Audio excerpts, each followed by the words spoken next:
Hi అండి, అందరూ బాగున్నారా? ఈరోజు గోడంబి చికెన్ పకోడా చేద్దాం రండి.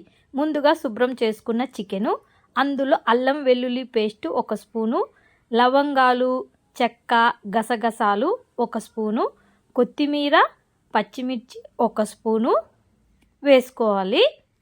తర్వాత కారం 1 స్పూను, మనకు స్పైసీగా తింటే ఇంకా 1/2 స్పూన్ ఎక్కువ వేసుకోవచ్చండి.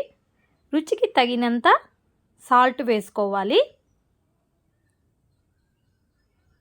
తర్వాత 1 స్పూను పెరుగు వేసుకోవాలి. తర్వాత చిటికెడు పసుపు వేసుకోవాలి. 1 స్పూను మైదా వేసుకోవాలి. 1 స్పూను కార్న్ఫ్లోర్ వేసుకోవాలి. బాగా మిక్స్ చేసి 1 అవర్ ఫ్రిడ్జ్లో పెట్టాలండి. తర్వాత పాత్ర తీసుకొని అందులో ఆయిల్ వేసి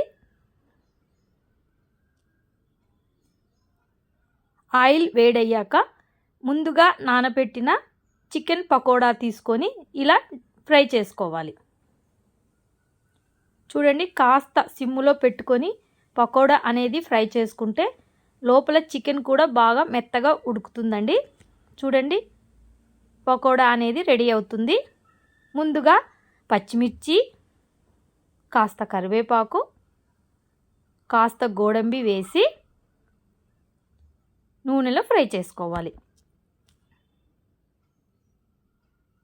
ఇలా ఫ్రై చేశాక పకోడాని మనం ఒక పాత్రలో తీసుకొని అందులో ఫ్రై చేసిన పచ్చిమిర్చి, కరివేపాకు, గోడంబి సర్వ్ చేసుకోవడమే. ఎంతో రుచికరమైన గోడంబి చికెన్ పకోడా రెడీ అయిందండి. దీన్ని మధ్య మధ్యలో ఆనియన్స్తో, కాస్త నిమ్మకాయ రసంతో టేస్ట్ చూడండి, చాలా బాగుంటుంది. హెల్తీ ఫుడ్, మనం గోడంబి వేసాం కాబట్టి చాలా హెల్తీ ఫుడ్ అండి. ఖచ్చితంగా ట్రై చేసి చూడండి, చాలా టేస్టీగా బాగా సాఫ్ట్గా ఉంటుందండి చికెన్ అనేది. ట్రై చేసి చూడండి, తప్పకుండా ట్రై చేస్తారని ఆశిస్తున్నాను. లైక్ చేయండి, సబ్స్క్రైబ్ చేసుకోండి ప్లీజ్ అండి. బాయ్ అండి.